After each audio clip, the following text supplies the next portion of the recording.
The Modi government officially completes 9 years in office. And on this special broadcast, we'll be looking at the major hits and misses of the government. I'm Barkha Dutt, you're with the Mojo story. Right after the very historic inauguration of a new Parliament House, one that has been debated ferociously as well across the country, comes a calendar date that is of great significance to the Modi government. 9 years in power on the 30th of May. The BJP is beginning a major mass mobilization program. Remember, we are now just a year short of the general elections in 2024, and there's already fevered speculation as to whether there is a Modi mantra that can be beaten or not. We've seen the opposition often coming together, especially in the aftermath of the Karnataka win for the Congress. And of course, the opposition, or major part of the opposition, boycotted the inauguration of the House as well.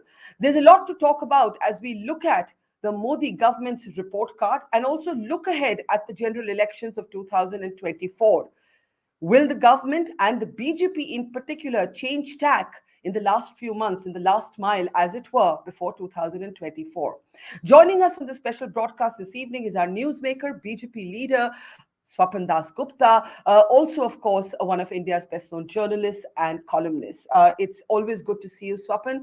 Let me start by asking you, if you had to identify in these 9 years, one sort of achievement that you would consider above all other achievements, and one failing or missed opportunity that you would say is worse than all others, how would you begin to locate those two ends of the spectrum? Always possible to identify, one achievement, like, so and so number of houses which have got drinking water, so and so houses which have got toilets, beneficiaries of gas, etc. That's one way of looking at the whole thing. But I think if I was to really say, what does the 9 years of Modi government, what has it meant to India? And I say it with all humility, that it's allowed India to hold its head high. And I think this really has been a sort of a magnetic transformation of India in the past 9 years, from where we were to where we are. That doesn't necessarily mean that we've crossed all obstacles, we've achieved everything. No, far from it. There's many more things to achieve. And if I have to say, what are the real shortcomings of this? It's that a lot of people, including me, think that, maybe we should have run like an express train.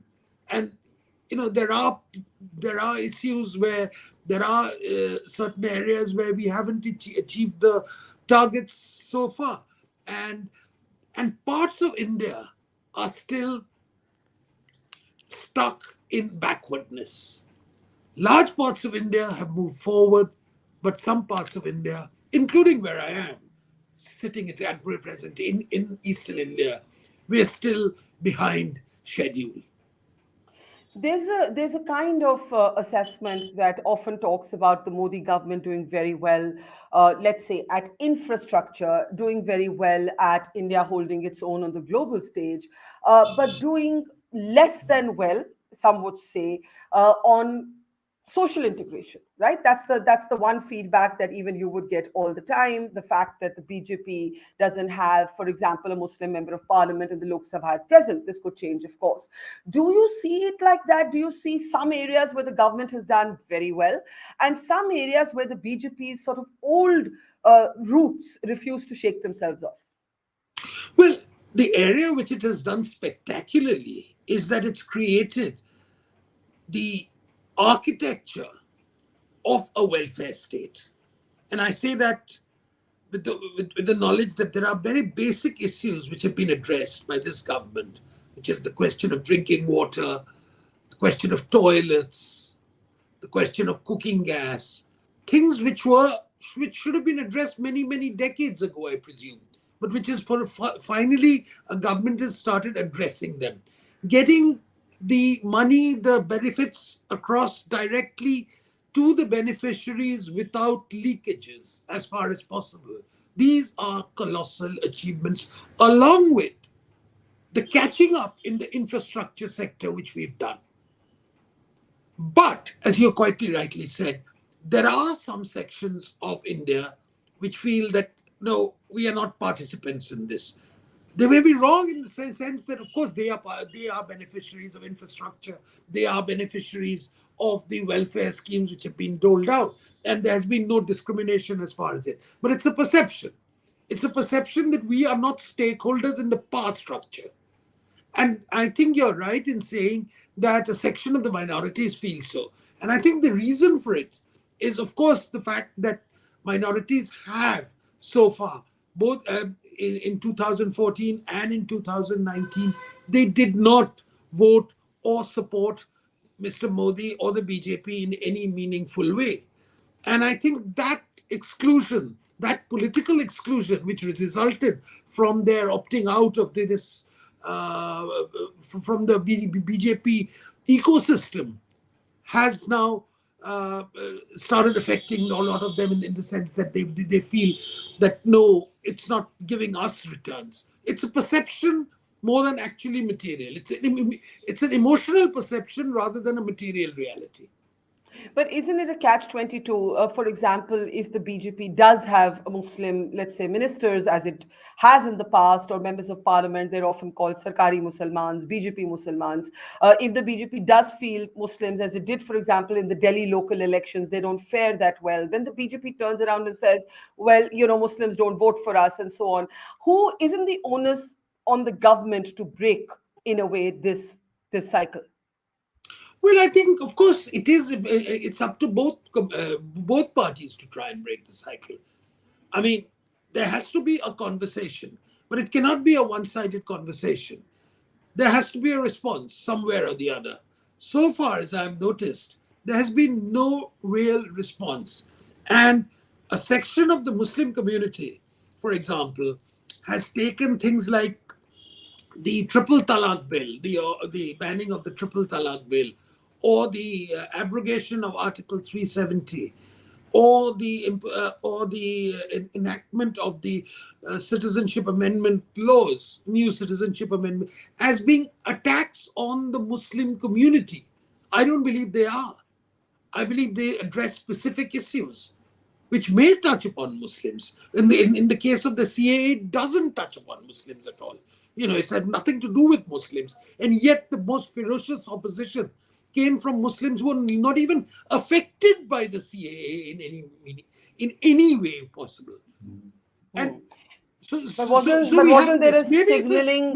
Wasn't there a signaling? Yeah, wasn't there a signaling of the CAA that anybody but Muslims could be granted, citizenship in India? We were talking about, okay, I mean, for instance, in the select committee which was set up, also suggested maybe we should consider Ahmadiyas as a possibility. But then you're getting into internal sectarian issues. It's a minefield. You're getting into theological issues. Here there were theological issues which would have a ramification within India. And now the point of it is that Muslims were not included, partly because Muslims don't happen to be minorities in those particular specified countries. Now you could say, well, why weren't the Rohingyas included? Rohingyas weren't included, and I think there would have been huge internal domestic opposition to the Rohingyas being opposed. Now, in all these cases of people which were included, there was no domestic opposition from the neighborhoods. From the people in Bengal, they didn't oppose that. The opposition came from a community which was not even affected.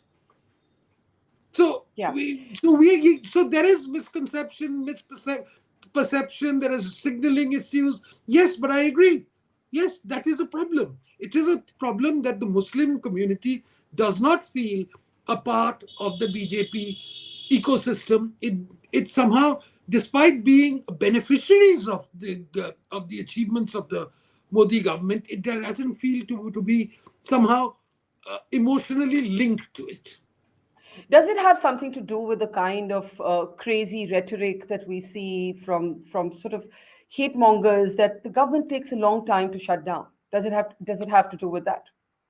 Well, of course, there are always the loonies who say, overstate everything. In every political system we have, and we have it on both sides, and we really have it on both sides. So you cannot really say that it's only one side that is. But you have to, if you're talking serious politics, if you're talking about breaking certain barriers, you've got to look beyond. We've got to look certainly beyond the extreme rhetoric which is being posited by some people who are hotheads, who believe in complete permanent polarization is the only way to electoral success. Well, that's something. But I think this is an agenda of the Modi government, which I think will need to be taken forward in subsequent years. Yeah, If I'm there quite is a, curious. if it gets re-elected, which I'm hoping it will. I was just going to say it's going to be quite interesting to see how the outreach with Paswanda Muslims in particular works out in Uttar Pradesh. But talking about polarization, I've read some of your pieces deconstructing the Karnataka verdict, and you've raised a very interesting issue about what happens to Hindutva. Hindutva that has sometimes been subsumed within the larger sort of architecture of nationalism. In Karnataka, you spoke about Muslims consolidating, Christians consolidating against the BJP without a counter consolidation of Hindus taking place. How do you see Hindutva playing out in the political sort of armor of the BJP going into the three major assembly elections later this year, and of course the general elections? Well, you see, Hindutva works. If you're in opposition, Hindutva works. It's a possibility. It's likelihood of it working all the time. Hindu consolidation, an appeal for Hindu consolidation has a greater chance of success. But if you're in government, Hindutva can only work if your emotional appeal is actually coupled with a record in governance. So unless there are tangible achievements which you can show to the people that you've been in government for the past 5 years and you've given them this. So if you look at Modi's elections in Gujarat, not so much the 2002 election, which was fought in rather exceptional circumstances, and it was sort of emotive and heady circumstances, but 7, 12 onwards, then you'll see one thing, that there was yes, Hindu consolidation, but that Hindu consolidation was not merely a function purely of emotion alone.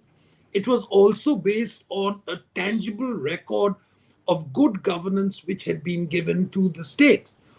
And in Karnataka, I'm afraid that there was nothing in the BJP administration which warranted enormous amount of pride, which merited pride.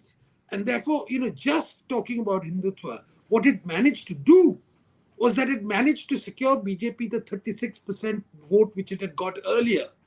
So it made them hold on to their base. Otherwise, that would have probably fallen lower. But it didn't give them any incremental votes, and it allowed that other consolidation to happen now. Do you think the BJP made a mistake by, in a way, changing a chief minister like Yediyurappa midway? And I ask you this because the BJP is posed with a similar sort of challenge in the upcoming election of Rajasthan. Will it, won't it back a Vasundhara Raje? Will it pull somebody else out from the woodwork? And do you believe that the limitations of what the BJP likes to call the double engine sarkar have been exposed in Karnataka, that you actually need someone compelling, at least in a state election? Maybe in a Lok Sabha election it's very different, but at least in a state election, Modi can't carry the last mile through. Yes, I agree with you that when a double engine sarkar, it also means that there are two engines which have an equal amount of capacity. If not, obviously the center has greater degree of fiscal capacity, but in terms of the connect with the local thing, there is the other engine has to have a same attraction for the people. Now, there is a precedent. Increasingly, elections in India are getting presidentialized. And the local presidential election, which is being fought simultaneously, it means that, yes, the prime minister is there blessing you and all that. But are you there? Who is there on the ground representing you? And that face is very important. I can honestly say that in Bengal, we fell a casualty to this. We didn't have a face. Mhm. So, despite there being some anti-incumbency, etc., we couldn't fully capitalize on the momentum generated by the prime minister, partly because we didn't have a face. And I think it's important that a face should be there. But Yediyurappa was a face. Yediyurappa was a face for the BJP in Karnataka, has been for a very, very long time. Now, whatever reasons, maybe for the best of intentions, the BJP thought that he's getting on in years and etc. It's time that you try and get a. These are good intentions, but the reality was that there was no one who could match Yediyurappa in terms of its stature, and the exclusion of Yediyurappa was felt to a large number of people to be a move which was targeting him rather than actually enhancing the BJP. So it didn't work for the BJP. I think that's a lesson which could be well learned. It's my personal view that should be learned in Rajasthan, which is there for the taking. I mean, if the BJP cannot win Rajasthan, there's something seriously wrong. It's so there for the. so you would not be in favor of the BJP abandoning Vasundhara Raje as its face, as the rumors suggest that they were going to till the Karnataka defeat came. Well, I've always felt that Vasundhara is a person who has an enormous amount of mass connect pan Rajasthan. She straddles across castes. She has a certain appeal to innate sort of appeal to women voters. There's a, she is the quintessential mass politician despite her pedigree. And Yeah. I if you really ask me, and that's a personal view, uh, I believe that I don't think Rajasthan BJP has yet produced someone who can match her in stature. So let's see the Karnataka impact on Rajasthan. But stepping back and looking at this kind of national picture, all surveys suggest that the Prime Minister remains individually the most popular politician. The By NITI miles, by miles, by miles. by miles. I think the most recent C voter survey suggested that 73% and a little above that actually believe that the Modi government had done a satisfactory job, and his personal ratings have only, in a sense, improved. And the difference and the gap is a lot between him and Rahul Gandhi, though Rahul Gandhi's ratings have somewhat improved since in the last few years and since 2019, and the surveys reflect that as well. My question to you is, and you've said this, the BJP will want to make 24 presidential about Modi. The opposition is going to try and make it, local, treat every constituency like it's an aggregate of a state election. Here's my question. Do you see a new pattern in the sort of opposition uniting to boycott the BJP, whether at the Niti Aayog or at the inauguration of the Parliament House? And what does the BJP need to be concerned about when it sees that? Well, certainly the opposition is doing its utmost to ensure that it puts up a united opposition face to the BJP. It's certainly trying that, and it's also trying to ensure that at least there is as far as possible, there is a one-on-one contest involving the most dominant opposition party in every state, maybe every constituency, everything. It's a very localized, patchy strategy, but the only strategy which they can realistically have under the circumstances. What the BJP needs to do is, number one, the BJP needs to have a coherent narrative which doesn't waver. That's one thing. Because the opposition will try to use caste, But they what will is the try to use narrative? BJP's narrative is Mr. Modi. Mr. Modi, but not merely Mr. Modi, but what does Mr. Modi stand for? And I think that's very important. That it's a form of nationalism, you can say. It's a form of nationalism which is backed up by a solid record of governance. And now, how that slogan will translate, I don't know. That's for the copywriters to evolve that. That's not for me. But the overall thrust is that. Whereas the opposition rhetoric is bound to change from state to state, from region to region, from even constituency to constituency, and that incoherence, that khichdi aspect, which we used to hear about in the 1980s. That has to also be highlighted. I think at present there's not really too much of the BJP can only lose this election. Explain that. It's You there. mean It's it's theirs for the taking? I mean, it's the there for the question is whether taking. yeah. It's there Here, for the taking. There are other factors like overconfidence. There's also getting the message a little wrong, as happened in 2004 during the last Vajpayee election. There are those things have to be taken care of in every way. But overall, I think as long as the narrative is there, as long as as long as you push it as a presidential election, and of course you take into account various things like localized anti-incumbency of in individual MPs, you have to change a lot of people, etc. These things will have to be addressed naturally. That in any election that's there. But as of now, whether the Karnataka defeat or whatever happens in Madhya Pradesh or Chhattisgarh, I think by and large, the BJP looks to be on the front foot. there was a time when the BJP completely caricatured Rahul Gandhi, dismissed him as a pappu, would have wanted a Modi versus Rahul sort of battle, because it's a battle in which Modi could only come out tops, and the surveys still reflect a major gap in the popularity of the two as individuals. But there's been some repairing. I use the word carefully. I don't want to say reinvention, reassertion, just repairing. There's been a certain repairing, a certain concession that Mr. Gandhi has earned his spurs in politics. He's walked the length and breadth of India. He's now a politician that you would take seriously, just as you would take any other opposition politician. Do you think the BJP would concede that today? Do you think the BJP looks at Rahul Gandhi differently today? Well, I've always treated Rahul Gandhi as the representative of the Indian National Congress. The Indian National Congress is still a very formidable brand in Indian politics. Till fairly recently, it was the default party of India. So anybody with carrying that brand name Gandhi still has a natural appeal, and it's for that person to actually destroy that appeal by scoring self goals, which is what happened in a number of cases, which is what happened in 2014, when after a completely disastrous interview, his image got shattered, and then not taking care of constituencies and things. Rahul is a formidable player. He's a strong player. I believe that he's the top as far as the opposition lineup is concerned. The others, Nitish Kumar may want something, Mamta Banerjee may want something, Stalin may want something. But at the end of the day, it's the Is Congress that which the has is that the first time you've called him a formidable player?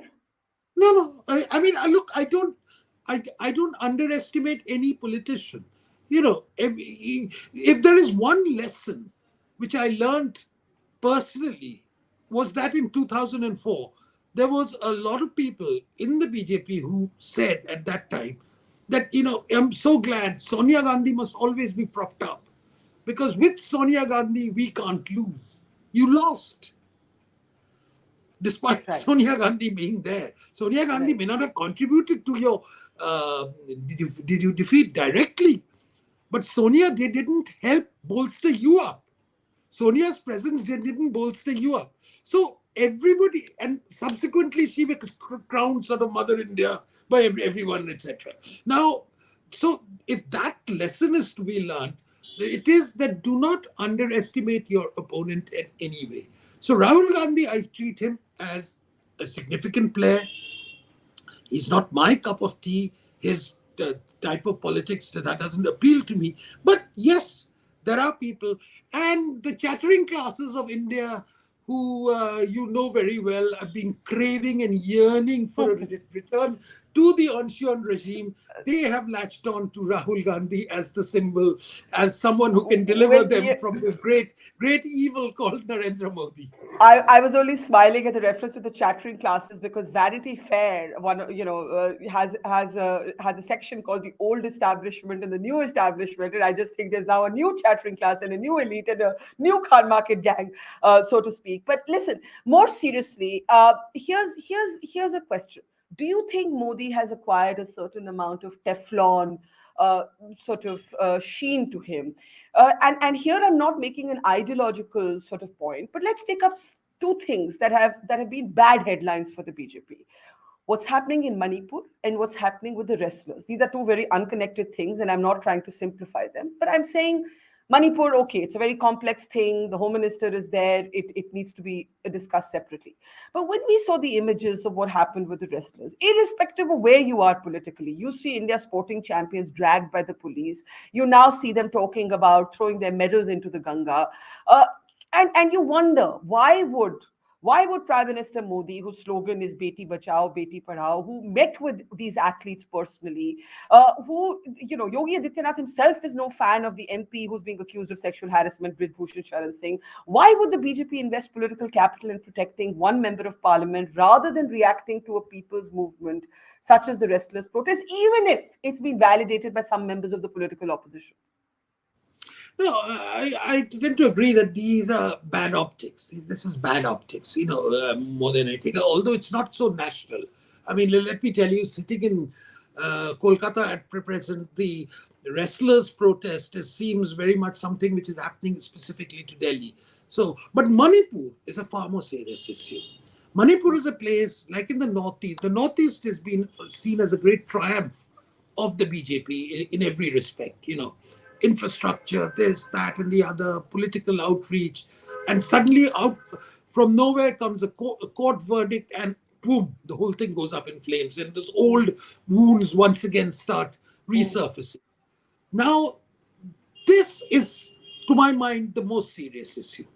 And I'm so glad that Amit Shah has actually gone there, and he's probably going to camp for 3 days there to actually try and bring everyone possible to the table and get some sort of solution there. It requires the total single-minded application of the Home Minister for a state, however small. Manipur only brings in 2 MPs to the Lok Sabha, but that's not the issue. Point is, once again, it's the Northeast. You solve Manipur, you put it, you resolve this question once and for all, and once again, that whole image of all of India pulling in the same direction will re-emerge. Otherwise, small issues like Manipur, something else happens somewhere else. All these can be major irritants, which can sour the India story as it is today. And as far as the wrestlers are concerned, I agree. These are bad optics. It's very bad optics. And maybe,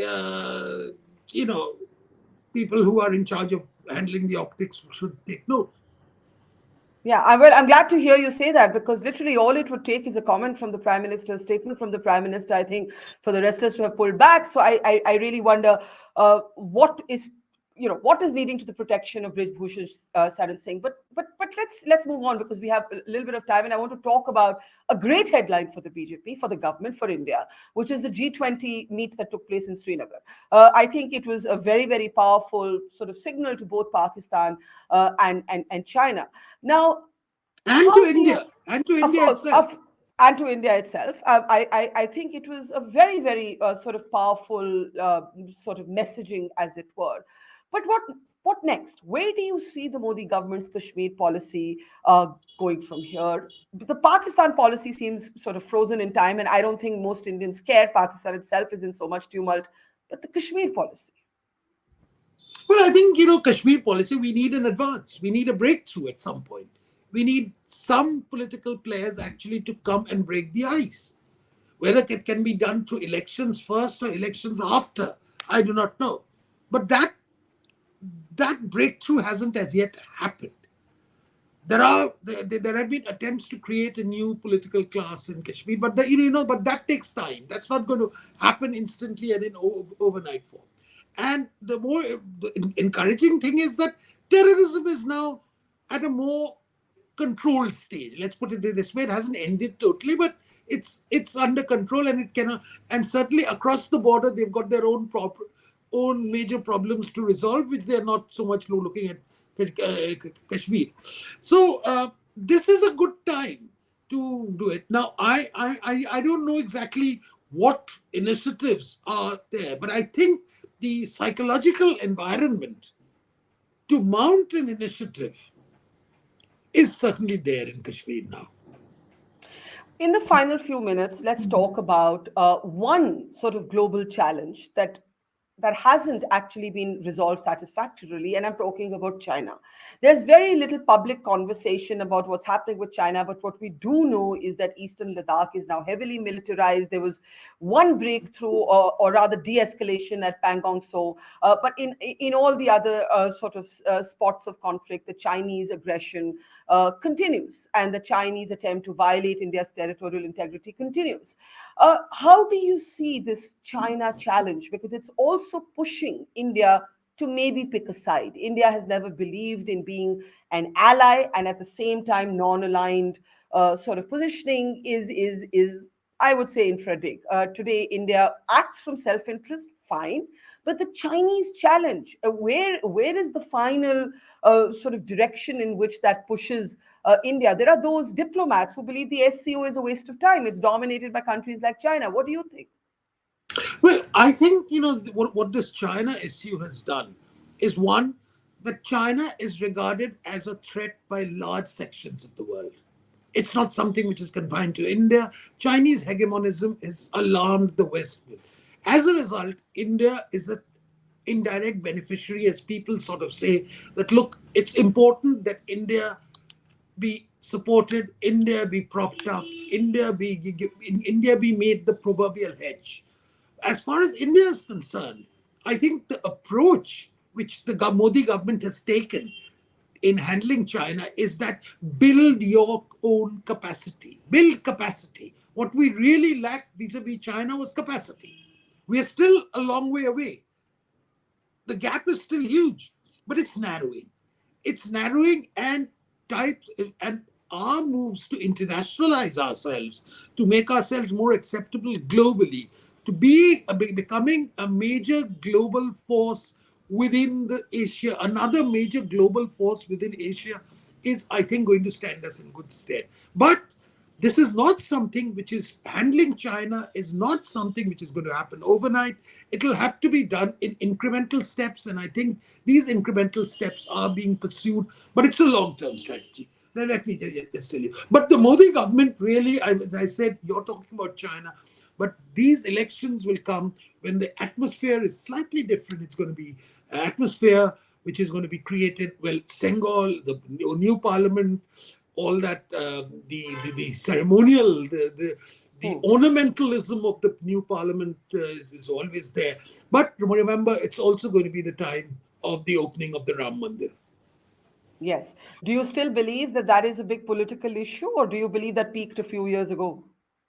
It's a huge political issue at one level. I don't think people like me who are passionate about it ever believed that we would see it in our lifetime. Just like a lot of people didn't believe that Article 370 would go in their lifetime. They thought it's one of those things which is permanent. So two major things which the Modi government has done after it got elected in 2019, 370 and Ram Mandir, at least I will ensure one thing, that the committed will vote and support the Modi government in a manner which probably, with a degree of passion and intensity which we've not seen before. I think it's going to be an election well worth observing. It will be a very, very presidential election. But whether it will be an election just as a coronation or actually a contest is something which, we'll have to Interesting. It's interesting you use the word coronation, obviously mischievously, because that's how many saw those images coming out of I Parliament. know. I'm fully That aware. it was similar to the Anglican Church and King Charles more recently, and that India No, doesn't there are a derive its. lot of traditions in India which are, you see, all traditions are invented in some way. There's a beginning and thing. In India, we are actually trying to create our own post-independence symbolisms. And I think what happened within the opening of Parliament, etc., was an important step in that direction. Except that Indian democracy doesn't derive, unlike England, its power or its sense of continuity from an outside religious body, right? No, it doesn't derive itself from a religious body. It derives itself from the sovereignty of the people, from the constitution, Yes. etc. But there is a civilizational continuity which has to be established to make it emotionally attractive to people who, when they feel for it. And I think this was part of it. I know it's going to be contested for the moment, but I believe that, symbolisms such as these are important in the overall trappings of democracy. Well, we will leave it there with just one last question. I know I keep saying last question. The world takes the Prime Minister very seriously, India very seriously. Joe Biden said to Mr. Modi, "Your popularity is becoming a problem for me. So many people want to meet you." But the world's media, the Western media, isn't quite so kind to Mr. Modi. Is that something you think Mr. Modi, as you know him, would ignore? Or is that something you think rankles the government? Or is it a strange, contradictory combination, as it seems to me? Well, I think here the media has got a problem. Most of the foreign media, for instance, that doesn't know a soul in the BJP. I mean, they are often,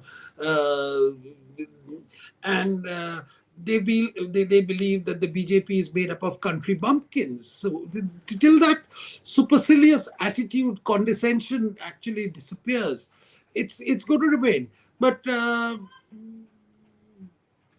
I think what some people in the Modi government has successfully demonstrated is that political popularity and media popularity aren't necessarily coterminous.